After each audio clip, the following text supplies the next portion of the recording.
Listening is everything. Yesterday, boy, what a listening day.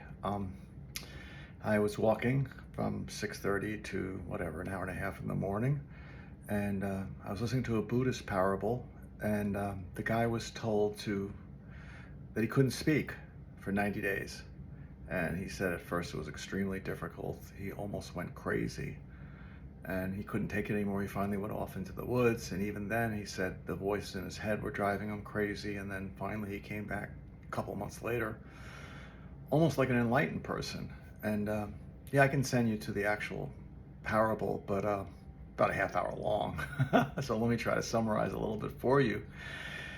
And he said when he came back, he was just so much wiser. He said, we are so inclined as human beings to tell you what we know and show you how smart we are and want to share our knowledge. I guess I'm doing it myself. I'm guilty of it, but at least I'm doing it in small doses. He said, and it's just, it's actually a really bad human nature, so to speak.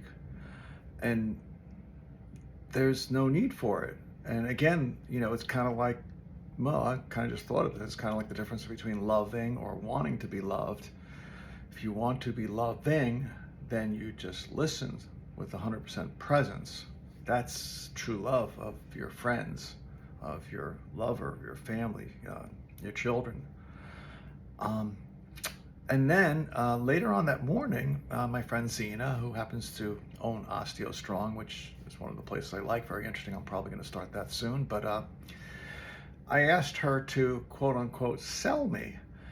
And she proceeded to just question me about everything about my life and what my priorities are and where did it come from. And it was like being on a couch of a shrink. I mean, I ended up talking about my father and my relationship to him and how he was a health nut. And it was like a cathartic experience. What a gift she gave me. And and finally I was like, well, tell me about your osteostrong. I mean, heck, I'm your perfect target age. I mean, wouldn't I, if I'm planning on being on the planet for another 30 years, I mean, I would be at the age where people talk about breaking a bone, stepping off the curb. I said, let alone I just told you I was the guy who would go to Equinox and be out of there in 5 minutes, and your workout only takes 5 minutes or whatever, less than 10. So I'm the perfect candidate. Come on, damn it, sell me. So that was, lesson number 2 on listening that same day, which was just profound and powerful for me.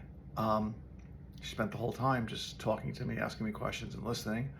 And then I went to an event that night, and one of the guys was talking about how he DJ'd a night about autistic kids and everything. And he said after he spoke, everyone came running up to him, giving him their cards. And he's like, I'm a builder. I buy apartment buildings, this, that, the other thing. You think I don't have my own sources of funding and equity? What is wrong with these people? They would just shove their cards in my hand. That would be the last person I would call. So lesson number 3.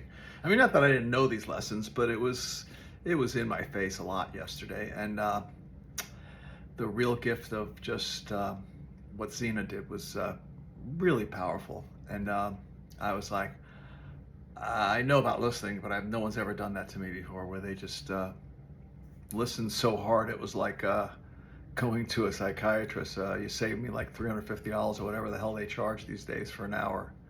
It was a wonderful experience, and I think we all need to do a lot more of that with the people we care about, because you just don't know what you're going to hear at any given moment from anyone, whether they're the closest person to you or just a casual acquaintance.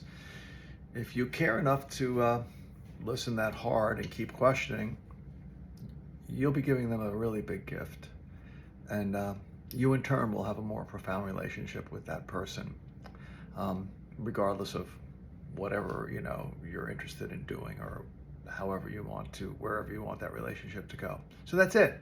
I just wanted to share that. I think it's we can't talk about the power of listening enough, and we can't emphasize it enough, because I had books and tapes on listening 10, 20, 30 years ago. I have whole books on it, the art of listening. I can't even name the number of books and tapes I listened to on listening. And I still notice that Hardly anyone does it, to tell you the truth. Uh, Not really hard listening, not like I experienced yesterday, and not not with the profound lesson that the Buddhist was explaining. How you come to it's almost like a place of enlightenment when you really, really integrate and viscerally understand how much we want to talk. Um, it's a big deal. Anyways, that's it. Bye.